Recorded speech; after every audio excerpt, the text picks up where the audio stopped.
시편 47편 1절에서 9절입니다.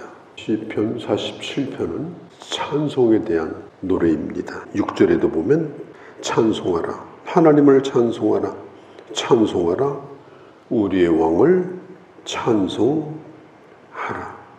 하나님 앞에 영광을 돌릴 때 1절에 손바닥을 치며 즐거운 소리로 하나님께 외칠지어다. 나팔 소리로 하나님 앞에 영광을 돌리라. 이 손바닥을 치고라는 말이 표준 세번역, 또 현대인의 성경, 쉬운 성경 번역, 공동 번역 동일하게 손뼉을 치며 이렇게 번역을 했습니다. 하나님을 찬송하는 것은 우리 성도들의 마땅한 의무이고 축복입니다.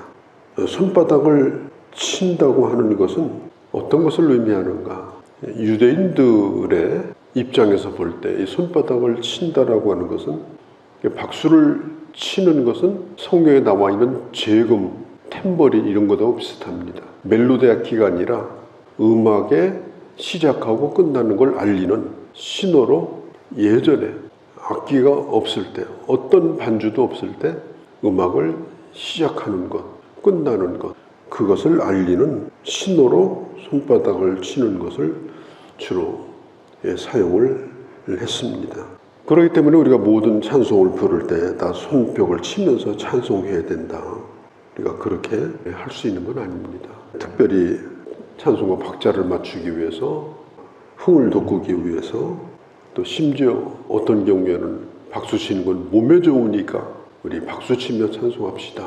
또 그렇게 말하면서 박수를 또 부추기기도 하고. 그런데 어떤 목회자는 이런 얘기를 했습니다. 성령의 은혜가 어깨에 있는데 성령은 비둘기와 같이 임한다고 그랬죠. 박수를 침으로 진정한 성령의 은혜를 다 날려버릴 수 있다. 무분별하게 박수를 치는 것은, 그것은 옳은 태도가 아니다. 이렇게 말하기도 합니다. 우리가 사람을 높일 때 박수 칩니다. 사람을 칭찬할 때 박수 칩니다. 우리 하나님께 영광의 박수를 올립시다.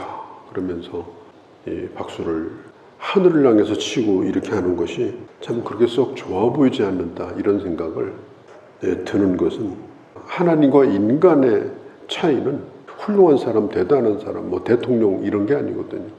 인간은 하나님의 피조물입니다. 또 죄인이었다가 구원받은 자들입니다.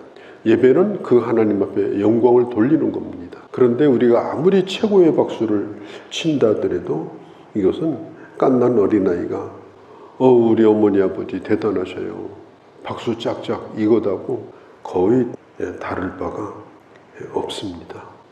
손바닥을 치며라는 말씀이 오늘 나오죠. 그러나 실제로 예배 드릴 때 박수를 쳤다는 기록은 구약성경에 한 군데도 없습니다. 또 신약에도 예배에 대한 말씀이 많이 나오는데, 신령과 진리로 혹은 신령과 진정으로 마음을 다하여 예배를 드리라고 하는 말씀은 여러 번 나오지만 손뼉을 치며 찬송하라, 이것도 또한 신약 성경에도 없습니다. 그렇다고 해서 우리가 정말 하나님 앞에 우러나서 모두가 박수를 우리가 치고자 할 때는 칠 수도 있지만은, 그런 것을 율법적으로 정해서 찬송은 박수치며 해야 된다, 박수치며 찬송하지 않는 건 은혜가 없는 것이다. 그렇지 않습니다. 우리가 훌륭한 오케스트라, 대단한 음악, 훌륭한 독주에 박수치지 않습니다.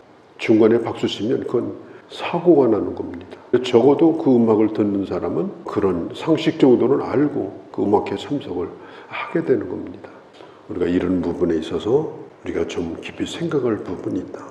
그런데 제가 성경에 보니까 하나님 앞에 예배 드릴 때 손을 들었다, 이런 데는 많이 나와 있어요. 손을 들어 주님께 영광을 돌렸다. 손을 들어 영광을 돌린다고 하는 것은 그분을 높여드리는 거죠. 또 한 가지는 그분의 도움을 구하는 거죠. 나를 도와달라고. 천부여 의지없어서 손 들고 옵니다. 손 들고 하자고 하면 잘 안 해요. 왜냐하면 꼭 벌 쓴다는 느낌이 있어가지고. 하나님께 최고의 경배를 드리는 것이 손을 드는 행위입니다. 성경 디모데전서 2장에 나와 있죠. 남자들이여 거룩한 손을 들어 기도하라. 하나님께 너의 손을 들어 기도하라. 찬송 가운데 우리가 쓸 수 있는 악기 가운데 가장 귀한 악기가 뭐냐? 목소리만큼 좋은 악기가 없습니다. 우리가 찬송할 때는 입을 크게 열어 내가 될 수 있는 가장 좋은 목소리로 하나님 앞에 영광을 돌려야 합니다. 찬송할 때 중얼거리듯이 이렇게 하는 것은 우리가 하나님 앞에서 해야 되는 태도는 아니라고 저는 생각을 합니다. 내가 낼 수 있는 최고의 소리를 내어서, 이 소리라고 하는 건 내 속에 있는 뜨거운 입김이 나가잖아요. 하나님이 우리를 지을 때 입김을 불어넣어 지었는데 우리가 이 숨을 쉬고 살잖아요. 그래서 정말 내 입을 열어서 내 마음을 다하여 소리를 내어 찬송하는 것은 내 영혼을 들여서 찬송하는 거예요. 그게 내 마음을 다하여 찬송하는 거예요. 그래서 우리는 찬송할 때 습관적으로 소리를 크게 내서 주님을 찬송하는 것, 이게 우리가 기본적으로 찬송할 때 해야 됩니다. 어떤 악기가 동원되지 않아도 소리를 내어서 충분할 정도로 온 교회가 주님을 찬양한다면 이거 얼마나 아름답겠어요. 그보다 좋은 음악이 어디 있겠습니까? 고린도전서 14장 15절에 보면 그러면 어떻게 할꼬 그랬어요. 어떻게 할꼬? 우리가 예배 드릴 때 어떻게 할꼬? 내가 영으로 기도하고 마음으로 기도하며 내가 영으로 찬미하고 마음으로 찬미하리라. 성경에 분명히 나와 있어요. 영으로 하라. 우리가 주님을 찬송할 때도 영으로 하라. 요한복음 4장 24절에 너희는 예배할 때 신령과 진리로 예배할지니라. 예전 성경은 신령과 진정으로 예배할지니라. 진정으로 예배한다는 번역도 참 좋은 것 같아요. 시편 103편에 보면 다윗도 여호와를 송축하라. 어떻게 송축하라? 내 속에 있는 것들아 그의 성호를 송축하라. 우리 속에 있는 내 모든 생각, 내 모든 영혼, 이 진정을 다 드려서 우리 하나님에 올려드리는 전 인격을 드려 주님을 찬송하는 것, 그런 좋은 습관을 가져야 됩니다. 국악에서도 오래 음악 공부를 하면 득음한다고 하잖아요. 득음하려면 옛날에는 물이 막 쏟아지는 폭포 소리 앞에서 폭포 소리를 이겨야 득음한다고 그랬어요. 우리가 주님을 찬양하는 이것은 정말 심혈을 기울이고 마음을 기울여서 하나님 앞에 찬양하는 이런 습관을 가져야 됩니다. 그렇게 해야 정말 찬송이 되는 거예요. 뭘 악기를 동원하고 뭐 대단한 오케스트라를 세우고 무슨 박수를 치고, 그거보다 더 중요한 것이 뭐냐? 너의 마음을 다하여 주님을 찬송하라. 큰 소리로 주님을 찬송하라. 모든 소리를 다 이길 정도로 너의 심혈을 기울여 주님을 찬송하라. 그것이 성경이 일권되게 우리에게 말하는 것입니다. 우리 찬양단 찬송도 마찬가지입니다. 물론 박자, 멜로디 다 화음 전부 잘 맞춰서 찬송을 해야 되겠죠. 그러나 정말 중요한 건 뭐냐? 그런 발성이나 그런 호흡보다 중요한 것은 찬송을 하는 그 사람들이 내 영혼으로 은혜가 충만하여 주님의 은혜를 표현하는 그런 찬양대, 그게 가장 좋은 찬양대입니다. 찬송은 노래로 부르는 기도라고 하잖아요. 찬송은 우리의 영혼에 힘을 더하여 주는 겁니다. 성경에 심지어 찬송은 제사라고 그랬어요. 찬송의 제사예요. 찬송 자체가 제물입니다. 그래 마음에 심혈을 기울여서 그 가사 하나하나를 생각하고 우리 주님 앞에 영광을 돌리면 우리 영혼이 살아나게 돼 있어요. 예배가 은혜가 차고 넘치게 돼 있어요. 그래서 저는 예배 때 이 찬송을 크게 부르는 그 습관을 가진 사람들이 참 귀하다고 생각을 해요. 소리를 내셔야 되는 겁니다. 크게 하나님 앞에 찬송 부르는 건 참 보기 아름다운 거예요. 저도 그렇고 우리 모두가 앞으로는 그렇게 할 수 있기를 바랍니다. 예배가 제사가 되도록 하나님 앞에 진정으로 영광을 돌리기를 바랍니다. 그런 찬송을 할 수 있다면 혼자 찬송을 해도 은혜가 충만한 거예요. 이 찬송이 얼마나 하나님 기뻐하시겠어요. 그 영혼을 채워주시고 회복하게 해주시고 거기다가 우리의 기도를 담아서 주님을 찬송하면 우리 하나님이 왜 그 찬양을 받지 않으시겠어요? 찬송 가운데 오늘 성경에 보면 주님이 하늘로 올라가신다. 5절에 보면 큰 소리로 함성과 같이 부르는 찬송 가운데 주님이 하늘로 올라가신다. 여호와께서 소리 중에 올라가시는도다. 그 레위 족속이 하나님의 법궤를 메고 예루살렘으로 들어갈 때 백성들이 큰 소리로 그 법궤를 영접하면서 예루살렘의 그 성전에 그 법궤를 모셨던 것을 상상하게 하는 거죠. 우리가 주님을 그렇게 모실 수 있는, 하나님 앞에 영광을 돌리는, 앞으로는 그런 찬양을 부르는 우리가 꼭 되어주시기를 바랍니다. 2절에 보면은 지존하신 여호와는 두려우시고 온 땅에 큰 왕이 되심이로다. 우리가 왜 하나님을 찬송합니까? 대답은 간단합니다. 찬송받기에 합당하신 분이기 때문에 그렇습니다. 우리는 누구도 찬송하지 않습니다. 저는 어떤 교회 가면 무슨 강사 이런 사람들이 그 교회 성가대가 찬송을 잘하면 오늘 정말 성가대 은혜로웠습니다. 우리 박수 한번 하십시다. 그게 예배에서 있을 수 있는 일이 아니에요. 어떻게 찬송하는 사람이 박수를 받습니까? 물론 교회에서 어떤 음악회를 열고 이렇게 할 때, 음악적인 행사를 할 때는 가능한 일이겠지만 찬송은 찬송받기에 합당하신 하나님 앞에 드리는 겁니다. 지존하시고 존엄하시고 두려우신 왕입니다. 심지어 예전에는 왕 앞에 훈장 받으러 갈 때도 두려워서 벌벌 떨며 갔어요.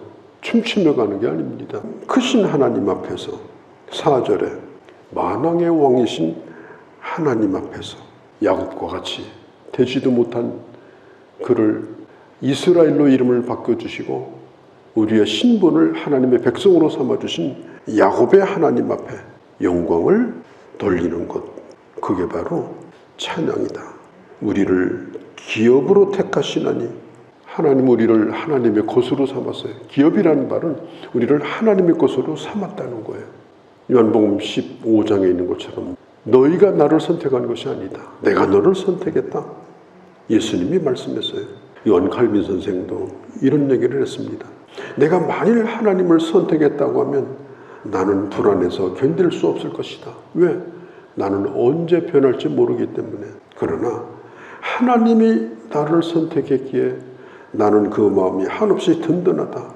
왜냐? 하나님은 변함이 없기 때문이다. 주님이 나를 선택하신 거예요. 어떻게 하시려고? 끝까지 나를 붙드시려고. 그렇기 때문에 그 한 가지만 생각해도 우리는 입을 열어 주님을 찬송할 수밖에 없다라고 하는 것입니다. 5절 함성 중에 나팔소리 중에 올라가시는 하나님. 백성들이 하나님을 마음을 다하여 환호할 때 그 예배가 하나님 앞에 상달이 되어지고 그것이 하나님 앞에 영광이 되어진다. 주의 보좌에 이르게 되고 하나님의 응답을 받는 예배와 찬송이 되어진다 하는 겁니다. 6절에 찬송하라, 찬송하라, 찬송하라, 찬송하라. 왜냐? 그분은 우리의 왕이시기 때문에 그렇다. 4번씩만 했는데 왜 4번씩 했을까요? 더 해도 좋다는 거예요. 오늘 우리가 23장 찬송했죠. 만입이 내게 있으면, 입이 10,000개가 있으면 그 입 다 가지고 우리 주님 주시는 종을 어떻게 늘 찬송하겠네. 입이 있어도 할 말이 없는 사람이 아니고 입이 10,000개가 붙어 있어도 그 입을 다 가지고 딴 말을 하지 않고 주님 앞에 찬송만 드릴 수 있다면 얼마나 하나님 앞에 큰 영광이 되겠습니까? 그게 예배가 아니겠습니까? 그게 우리 기도가 아니겠습니까? 그런 삶을 살다면 성령 충만, 은혜 충만 당연하겠죠. 이 찬송이 그렇게 중요한 겁니다. 마지막 절 봅니다. 문나라 고관들의 모임이요. 여기 고관들의 모임이라는 말은 통치자들, 귀족들, 나라에 힘이 있는 자들, 그런 자들을 가로쳐요. 이때 당시에는 하나님은 유대인의 하나님이라고 생각했습니다. 그러나 오늘 시인은 예언합니다. 유대인만 높여드리는 하나님의 이름이 아니고 나라들이, 고관들이, 모든 민족들이 주님을 찬송하는 날이 올 것이다. 그게 어떻게 성취됐어요? 예수님이 이 땅에 오셨습니다. 우리를 위해 죽으시고 부활하셨습니다. 예수를 믿는 자들은 우상을 버리고 우상 앞에 절하던 자들이 이제는 새 사람이 되어서 하나님을 예배하는 자가 되었습니다. 주님을 찬송하는 자가 되는 것. 우리는 이걸 생각해야 돼요. 나 혼자만 찬송하지 않고 내 가족들이 다 주님을 찬송하고 이 민족의 주님을 찬송하고 손을 높이 들어 주님을 높여드리며 주님을 찬송하게 하는 것. 그런 사람으로 사람을 변화시키는 것이 바로 선교고 그게 바로 복음전도다. 찬송은 노래 중에 노래입니다. 최고의 하나님 앞에 드리는 이 제사가 바로 이 찬송이에요. 우리 삶 가운데 드리는 찬송도 하나님이 받으시는 그런 찬송으로 늘 하나님의 응답과 하나님과의 교통 속에서 살아가는 그런 귀한 주의 자녀들이 되어주시기를 바랍니다.